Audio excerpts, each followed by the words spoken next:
Assalamualaikum warahmatullahi wabarakatuh. Perkenalkan, saya Alika Mayaristi dari kelas 9C. Di sini saya akan mempresentasikan peta konsep tentang tanah dan kehidupan. Tanah dan kehidupan. Di bab tanah dan kehidupan terdiri dari peran tanah dan organisme, pembentukan dan komponen penyusun tanah, dan kelestarian tanah. Yang pertama yaitu peran tanah dan organisme. 1. Peran tanah bagi kehidupan. Tanah merupakan tempat hidup bagi berbagai makhluk hidup, termasuk tempat hidup bagi tumbuhan. Oleh karena itu, tanah harus dapat menyediakan segala keperluan hidup bagi tumbuhan tersebut sehingga dapat terus tumbuh dan menghasilkan buah sehingga dapat kita nikmati. Beberapa peranan tanah antara lain sebagai berikut. A. Tempat hidup hewan dan bakteri. B. Penunjang kesehatan dan penyedia keperluan manusia. C. Penyedia tambang atau bahan galian. Dan D. Penyedia dan penyaring air. 2. Peran organisme tanah. Organisme tanah atau disebut juga biota tanah merupakan semua makhluk hidup baik hewan fauna maupun tumbuhan flora yang seluruh atau sebagian dari fase hidupnya berada dalam sistem tanah. Beberapa peran organisme tanah yaitu A. Dekomposer. B. Pereaksi kimia dalam tanah. C. Pengurai polutan dalam tanah. D. Pencegah penyakit tanah. E. Pemberi pengaruh pada tekstur tanah. F. Pengatur kegemburan dan struktur tanah.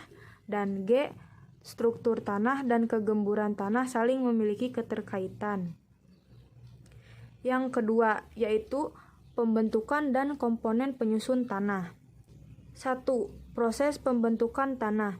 Proses terbentuknya tanah sangat berkaitan dengan faktor pembentuk tanah. Proses terbentuknya tanah ini dipengaruhi oleh beberapa faktor. Namun secara umum proses terbentuknya tanah terbagi menjadi 4 tahapan, yakni proses pelapukan batuan, proses pelunakan struktur, proses tumbuhnya tumbuhan perintis, dan proses penyuburan.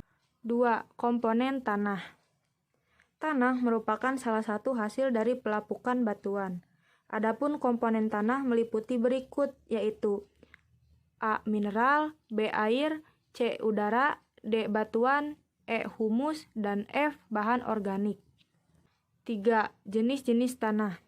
Tanah adalah bagian kerak bumi yang tersusun atas mineral dan bahan organik. Indonesia adalah negara kepulauan dengan daratan yang luas dengan jenis tanah yang berbeda-beda.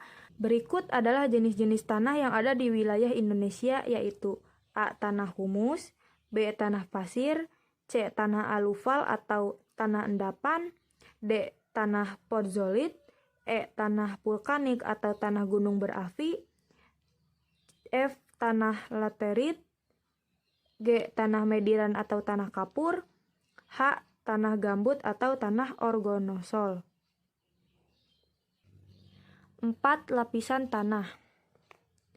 Beberapa jenis lapisan tanah yaitu A. Lapisan batuan induk, B. Lapisan tanah bawah, C. Lapisan tanah tengah, dan D. Lapisan tanah atas atau topsoil. Yang terakhir yaitu kelestarian tanah. Berikut cara-cara yang dapat dilakukan untuk menjaga kesuburan tanah, yaitu 1. Upaya pengelolaan tanah yang tepat. Beberapa pengelolaan tanah yang tepat antara lain A. Pengelolaan tanah dengan menggunakan tanaman penutup tanah, B. Pengelolaan lahan miring untuk mengurangi erosi, C. Mengurangi penggunaan pupuk kimia, D. Pengolahan tanah yang tepat untuk pertanian monokultur, dan E. Daur ulang sampah. 2. Upaya pengawetan tanah. Pengawetan tanah secara garis besar dapat dibedakan menjadi 2, yaitu metode vegetatif dan metode mekanik. Terima kasih, sekian presentasi peta konsep tentang tanah dan kehidupan dari saya. Mohon maaf apabila ada kesalahan kata dalam presentasi tersebut. Wabillahi taufiq wal hidayah. Wassalamualaikum warahmatullahi wabarakatuh.